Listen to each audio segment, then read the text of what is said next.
Hello guys, so welcome back again to हम तो में इंग्लैंड। मैं हूं गौरव और आज इस वीडियो में हम बहुत ही एक इंपॉर्टेंट टॉपिक के ऊपर बात करने वाले हैं, जो कि है अब आपको यूके में आना चाहिए या नहीं आना चाहिए 2024 में।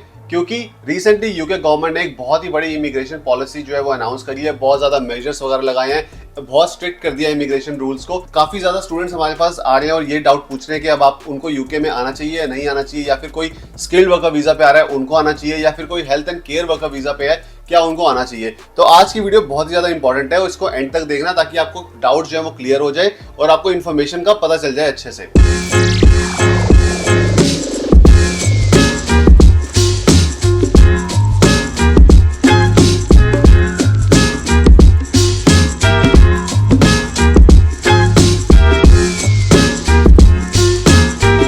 तो सबसे पहले तो हम बात कर लेते हैं कि ऐसी कौन सी पॉलिसीज, ऐसे कौन से रूल्स नए आए हैं।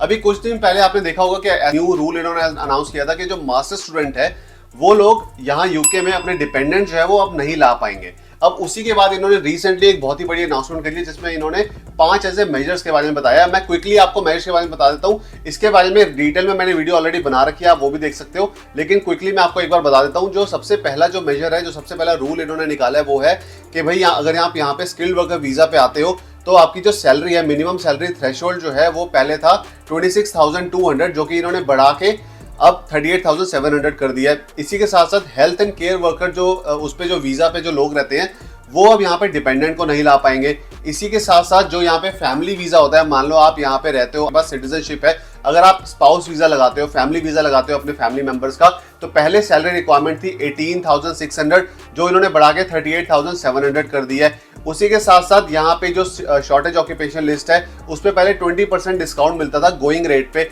वो भी अब इन्होंने कट कर दिया है। उसी के साथ साथ जो यहाँ पे स्टूडेंट ग्रेजुएट रूट है उसको भी ये काफी ज्यादा स्ट्रिक्ट करने वाले हैं। तो ऐसे कुछ रीसेंट अनाउंसमेंट हुई है यूके गवर्नमेंट की तरफ से, जिसकी वजह से जो यूके में जो स्टूडेंट्स यहाँ पे ऑलरेडी रह रहे हैं या फिर कोई भी यहाँ पे आने वाला है, उनके बीच में एक ऐसी टेंशन क्रिएट हो गई है कि अब यूके में आना सही है या नहीं है।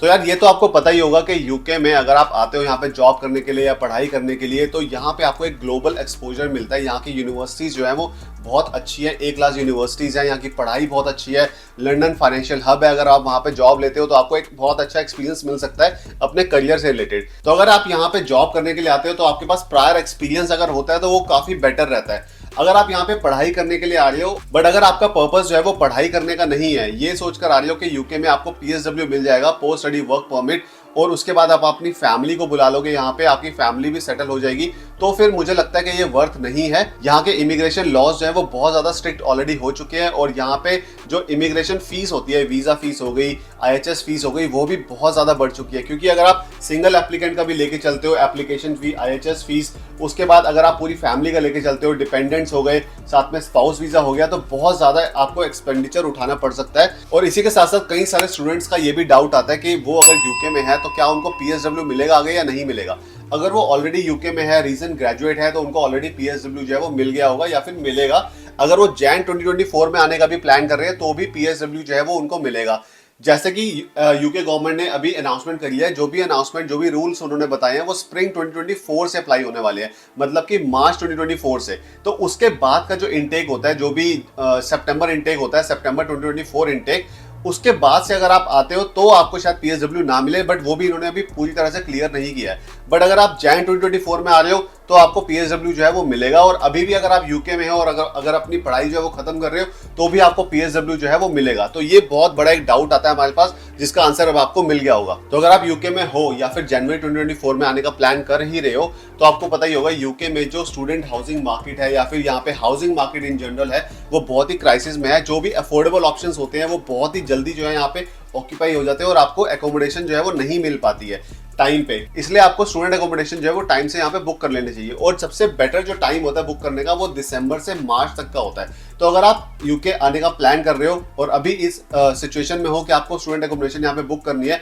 तो आप एम्बर स्टूडेंट के थ्रू अपनी स्टूडेंट एकोमोडेशन जो है वो बुक कर सकते हो। उनके पास बहुत सारे ऑप्शंस अवेलेबल है, हर बजट के ऑप्शंस है, क्योंकि सबसे इंपॉर्टेंट आपका यही रहता है कि आपकी जो लोकेशन है ना वो प्राइम होनी चाहिए, या तो वो यूनिवर्सिटी के पास हो या सिटी सेंटर के पास होनी चाहिए, ताकि आपको ट्रैवल पे बहुत ज्यादा खर्चा नहीं करना पड़े। अगर एक एग्जाम्पल भी लेके चले, एक स्टूडेंट है जो कि इस टाइम पे बुक करता है और एक स्टूडेंट है जो कि बाद में बुक करता है, तो जो इस टाइम पे जो स्टूडेंट है वो बुक करने वाला है उसको बहुत सारे ऑप्शंस मिलेंगे, उसकी मर्जी से जो भी उसके एकोमोडेशन पसंद आएगी वो उसको मिल जाएगी। लेकिन अगर आप बाद में बुक करते हो ना, तो वही जो बची कुछ एकोमोडेशन होती है और जो महंगी होती है सबसे ज्यादा, वही बचती है। फिर आपको लगता है कि बहुत महंगी एकोमोडेशन मिल रही है।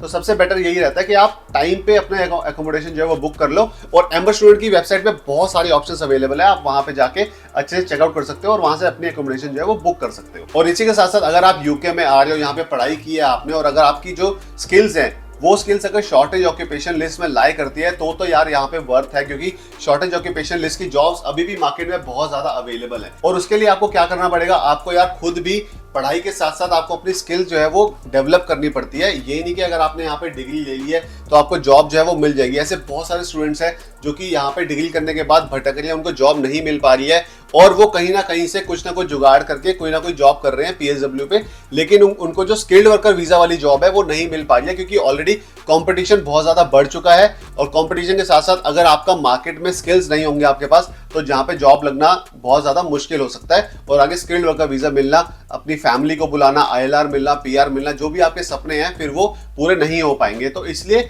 ये सब कुछ सोच समझ कर ही आना कि आपका स्किल्स जो है वो किस फील्ड में लाई करता है। और क्योंकि यहाँ पे देखो आईटी स्किल्स में अच्छी खासी जॉब्स अवेलेबल है। अगर आप आईटी में यहाँ पे आते हो तो बहुत सारी जॉब्स हैं, लेकिन उसी के साथ साथ आपको स्किल्स भी सीखनी पड़ेंगी। अगर आप फाइनेंशियल लाइन में हो, फाइनेंशियल में भी बहुत ज्यादा जॉब्स अवेलेबल है। लेकिन अगर आप यहाँ पे जॉब के पर्पज से आ रहे हो, फॉर एग्जांपल अगर आप दूसरी कंट्री से यूके में पढ़ाई करने के लिए नहीं बल्कि स्किल्ड वर्कर वीजा पे ऑलरेडी आ रहे हो, तो उस केस में आपकी सैलरी जो है वो 38,700 जो है वो होनी ही चाहिए अगर आप मार्च 2024 के बाद आते हो। अगर उससे पहले आप आ रहे हो तो आप हो सकता है कि कम सैलरी पे भी आपका स्किल्ड वर्कर वीजा जो है वो लग जाएगा। लेकिन आगे आने वाले टाइम पे 2-3 साल बाद जब भी आप अपना वीजा एक्सटेंशन करोगे, उस केसेस में आपको जो है अपनी जो उस टाइम पे जो सैलरी थ्रेशोल्ड होगा 38,700 का अगर हुआ, उस टाइम पे भी अगर इन्होंने और ज्यादा नहीं बढ़ाया तो मिनिमम आपको उतना तो चाहिए ही होगा। तो ये सैलरी रिक्वायरमेंट आपकी हो सकती है। और स्किल्ड वर्कर वीजा पे अगर आप यहाँ पे आते हो तो ऑब्वियसली आप पहले से ही जॉब लेके आओगे। उस केस में भी यहाँ पे कॉस्ट ऑफ लिविंग जो है वो बहुत ज्यादा जो है वो बढ़ चुकी है ऑन अ डेली बेसिस। अभी मैं रिसेंटली ग्रोसरी शॉपिंग के लिए गया, जो सामान हमारा 60 पाउंड में आ जाता था 10 दिन का, वही सामान 77-80 पाउंड में आ रहा है 10 दिन का। तो काफी ज्यादा कॉस्ट ऑफ लिविंग बढ़ चुकी है। इसी के साथ साथ मैं आपको एक रिकमेंड करूंगा एक चीज, अगर आप यहाँ पे आते हो तो आप ये सोचते हो कि चलो ठीक है हमें कॉस्ट लेटर मिल गया, सर्टिफिकेट ऑफ स्पॉन्सरशिप मिल गया, हम अब यूके चले जाएंगे। लेकिन ये हमेशा ध्यान रखना दिमाग में कि यहाँ पर जो भी इमिग्रेशन चार्जेस होते हैं, वीजा फीस हो गई, एप्लीकेशन फीस हो गई या फिर आईएचएस फीस हो गई, अपने लिए अपनी फैमिली के लिए ट्राई करना कि वो कंपनी बेयर करे, वो आप बेयर ना करो। अगर वो आप बेयर करोगे तो आपका ना करते भी 5-7-10 हजार पाउंड जो है 10 लाख रुपए अराउंड लग सकते हैं आगे 2-3 साल का अगर आप वीजा लगवाते हो। अगर आप 5 साल का डायरेक्टली लगवाते हो तो उसमें भी बहुत ज्यादा पैसे आपके लग सकते हैं। तो ट्राई यही करना कि कंपनी जो है वही स्पॉन्सर करे आपको और वही सारे वीजास लगाएं, या फिर अगर वो स्पॉन्सर उस टाइम पे, कई बार ऐसा भी होता है कंपनी बोलती है कि आप अभी पैसे दे दो और जब आप यूके में आओगे तब हम आपको रीएम्बर्स कर देंगे। तो उस केसेस में भी आपके पास रिटर्न में अगर कॉन्फर्मेशन है तो वो आपको पैसे जो है वो वापस कर देंगे। तो वो भी सिचुएशन ठीक है। तो इसीलिए हर कंट्री के प्रोज एंड कॉन्स होते हैं और आपको अपनी सिचुएशन के हिसाब से डिसाइड करना पड़ेगा कि आपके अंदर कौन सी स्किल्स है या आप किस पर्पस के लिए अब्रॉड में मूव कर रहे हो, चाहे वो यूके हो चाहे वो कोई भी कंट्री हो। आपका जो पर्पस है वो क्लियर होना चाहिए। अगर यूके में भी अगर आप आ रहे हो पढ़ाई करने के हिसाब से, तो मैं हमेशा आपको बोलता हूँ कि सिर्फ इसलिए मत आओ कि यहाँ पे आपको पीएसडब्ल्यू के बाद किसी तरह जुगाड़ करके आप यहाँ पे सेटल हो जाओगे। वो चीजें आजकल मुश्किल होती जा रही है हर कंट्री में। तो आपको सीरियसली आपको अपने करियर को लेना पड़ेगा और अपनी पढ़ाई पे ध्यान देना पड़ेगा, यहाँ पे स्किल्स डेवलप करनी पड़ेंगी। उसी के बाद जाके आपको यहाँ पे जॉब मिलने के चांसेस है और फिर ही आप फैमिली वीजा जो है लगवा सकते हो उसके बाद। अब एक और चीज यहाँ पे आती है कि स्टूडेंट बोलते हैं कि क्या हम अपने डिपेंडेंट्स को यहाँ पे ला सकते हैं। अगर तो वो यहाँ पे ऑलरेडी यूके में आए हुए हैं तो वो ऑलरेडी यहाँ पे ला सकते हैं। और पीएसडब्ल्यू पे अगर वो हैं तो पीएसडब्ल्यू पे आप फैमिली मेंबर्स को यहाँ पे नहीं ला सकते हो। जब तक आप टीयर 4 स्टूडेंट वीजा पे हो उसी पे ही आप फैमिली मेंबर्स को यूके में ला सकते हो। अभी तक जो health and care worker visa है उसी के लिए इन्होंने बोला है कि हेल्थ एंड केयर वीजा जो है वो अपने डिपेंडेंट्स को नहीं ला पाएंगे मार्च 2024 के बाद। लेकिन health and care worker visa के लिए एक चीज अच्छी रखी इन्होंने कि उसकी सैलरी रिक्वायरमेंट इन्होंने नहीं बढ़ाई है, जो स्किल्ड वर्कर वीजा की इन्होंने बढ़ाई है 38,700। तो जो health and care worker visa पे जो आ रहे हैं वो तब तक अपनी फैमिली मेंबर को नहीं बुला पाएंगे जब तक कि उनका आईएलआर नहीं हो जाता। तो ये चीज का ध्यान रखना। तो मैं आपको यही बोलूंगा एंड में यार, ये आपके ऊपर डिपेंड करता है कि आप किस सिचुएशन में हो। यूके में इमिग्रेशन पॉलिसीज आज भी चेंज हो रही है और आगे आने वाले टाइम पे और ज्यादा स्ट्रिक्ट होने वाली है। तो आपकी क्या सिचुएशन है, आपको प्रोज एंड कॉन्स देखने पड़ेंगे। पॉजिटिव साइड पे लाई करते हो या नेगेटिव साइड पे लाई करते हो। इट मींस कि आप स्टूडेंट आना चाहते हो, स्टूडेंट में भी आपकी सिचुएशन क्या है, आप पीएचडी के लिए आ रहे हो या फिर मास्टर्स के लिए आ रहे हो, या आप health and care worker visa पे आ रहे हो, या फिर आप स्किल्ड वर्कर वीजा पे आ रहे हो, या फिर आपकी स्किल्स जो है वो शॉर्टेज ऑक्यूपेशन लिस्ट में है, या फिर एलिजिबल ऑक्यूपेशन लिस्ट में है, या फिर बिल्कुल ही जनरल स्किल्स है। तो उस हिसाब से आपको डिसाइड करना है कि आपको यूके आना चाहिए या किसी और कंट्री में माइग्रेट करना चाहिए। तो होपफुली थोड़ा बहुत आपको आइडिया इस वीडियो से मिल गया होगा, और अगर कोई भी आपके डाउट्स हो तो कमेंट सेक्शन में जरूर बता सकते हो, हम ट्राई करेंगे क्लियर करने का। और मिलते हैं आपसे अगली वीडियो में, तब तक के लिए बाय बाय।